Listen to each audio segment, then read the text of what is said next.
Well, we are still following very active weather this morning. We have had multiple tornado warnings and multiple severe thunderstorm warnings. When you have a warning, that means that it's imminent or it's occurring. So when you have a red tornado warning, that means a tornado is imminent or it's occurring. And when you have a yellow severe thunderstorm warning, that means a severe thunderstorm is imminent or occurring. That's winds 58 miles an hour or more, and hail an inch or more in diameter, and a tornado is obvious. That's when you have the threat of a tornado. Within some of these severe thunderstorm warnings, you could also have that tornado threat as well. So let's zoom down and show you the different types of radar. This is showing us the rain.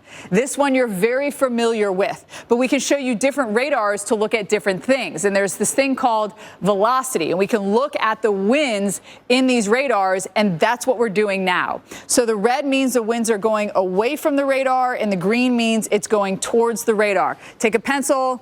Away, towards, what do you get? You get a little bit of spin. Now, when we look at these cells, and when you look at a squall line, what's very typical of a squall line is you have little notches like this. You get strong winds coming out, and then you get that inflow, which gives you what? That spin, and that's where you look for. And so squall lines are very challenging when it comes to tornado warnings because they can spin up very quick and they can dissipate very quickly too, opposed to having a huge supercell where you see the tornado in that little dot on the ground and it rolls through. Here's a look again. We just have a lot of just overall rotation, and that's why the Weather Service, I mean, along this line, you've got a little notch there, you got a little there. So there's a lot of little different spins in the atmosphere right now, and that's why there is this warning on it right now. And we do have that warning until 8:15 local time for Lawrence and Wilkins County. Let's take you down into Dublin and East Dublin. This is where we also have a tornado warning for us, and the storms are crossing over 319, going eastbound here on Highway 16, making their way towards Adrian. And there's a look again at all the little notches along this line. And at any moment, one of those little notches could have a tornado on the ground. And so that's why they are warned on them. And sometimes they look a little more intense than other times. And that's when you have a better idea of, oh, this is where we could potentially have a tornado. This is another type of radar that we can look at, the correlation coefficient. Sorry, it's getting way too fast for myself. And what that shows is debris in the air, and that radar is scanning up and down and side to side. But right now, we don't see any debris. If we did, you'd have a little ball of pixels where you had that tornado. So that is the story right now. But at any moment, you could have a tornado. If you see rotation in the radar way up in the atmosphere, it could be on the ground at any moment, and that would indicate a tornado. So Rockledge, 8:16, Scott, 8:19, Adrian, 8:24, everything's moving off to the east. A lot of these very quickly at 45 miles an hour. I need to slow myself down. It's hard when you have so many storms, though, to make sure I get all the words out and all the warnings out slowly and concisely. There's a look at our tornado warnings to the south. Notice that the strongest storms have passed Tifton, Valdosta, and 75. We're still about to get hit with some very strong storms, but our tornado warning here to Nashville until 8:30, that is going to be strong winds. Again, even if you don't have a tornado with these, you're still going to get very strong winds that can be damaging.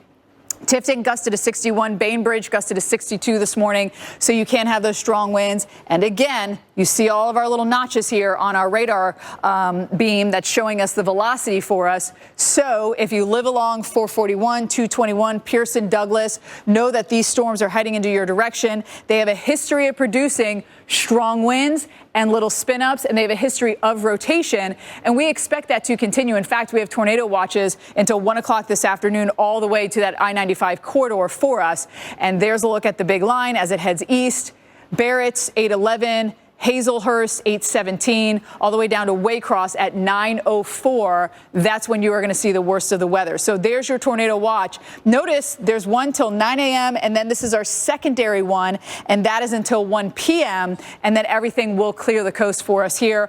Hopefully things are going to continue to wind down. As you see, it's not as intense as it was earlier this morning as we're getting away from some of the strongest winds and the best setup for severe weather, which is what we've had here into southern Georgia. So hopefully once this crosses out of the Valdosta area and moves east towards that I-95 corridor, it shouldn't be as potent because the conditions aren't as favorable in the atmosphere. But we still have to deal with it with a torcon of 3 for us here. As everything continues to really just race off to the east, you'll still see some of these stronger cells. Notice by 11 a.m., just starting to clear the coast in Georgia, you'll still see storms in Florida. Hopefully these don't get to severe limits, but you could have a severe thunderstorm or two. But the setup is not as intense as it is back where we have the red shading on the map, and heavy rain moving through places like Raleigh, getting all the way into eastern North Carolina as we had 3, 4 by 5, 6 o'clock. This is out of here for everyone, and things will have calmed down. In its wake, power outages, 28,000 in Louisiana right now. How about Mississippi? Nearly 48,000, and Alabama, nearly 27,000 without power. So as I was mentioning, even if you don't get a tornado, you are still going to get winds that can cause damage.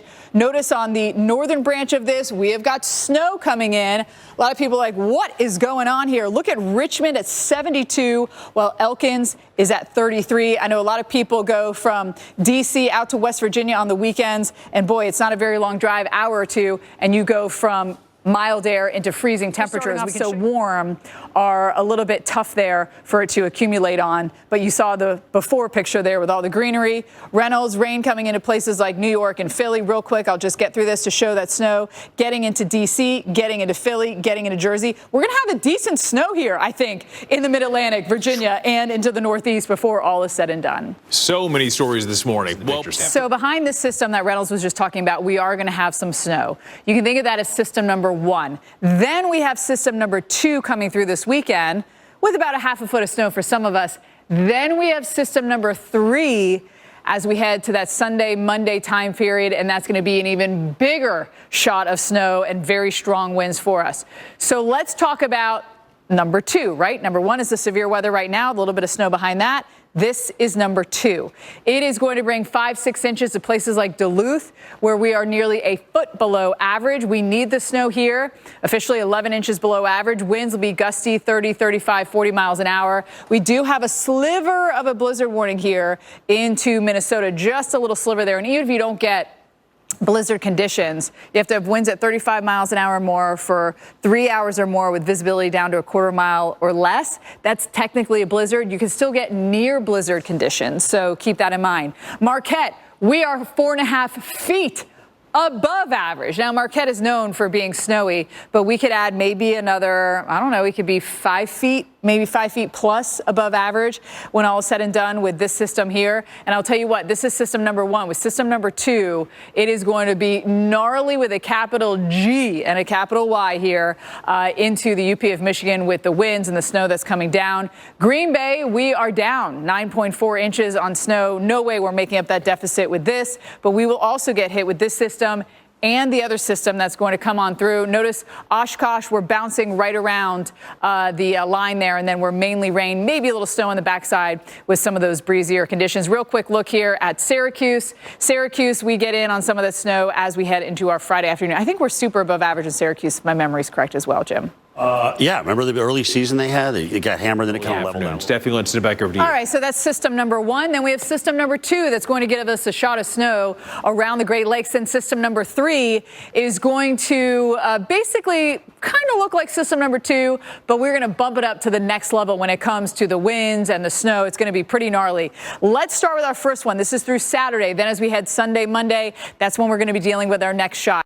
How about snow here into Duluth? We are down 11 inches of snow, so we could certainly use it. We could maybe make up half of that deficit with the snow that's coming in, and we're going to have the wind blowing 20, 30 miles an hour as we head tonight into tomorrow morning. It's going to be lingering for us here into the arrowhead of Minnesota. Then Marquette, where we're 4.5 feet above average. We could be 5+ feet above average for us here into Marquette, and we are going to see some of those gusty winds. It's going to be even worse with our next system coming through. So if you think this this is bad, that is the appetizer to the main course that will be coming in next. Green Bay, we're down 9 inches, so we need a lot more snow than this is going to bring, but we're kind of right on that line here down towards Oshkosh, I should say, and over towards Madison as well. New tornado warning. We want to get right back to Reynolds. All right, Seth, thanks so much.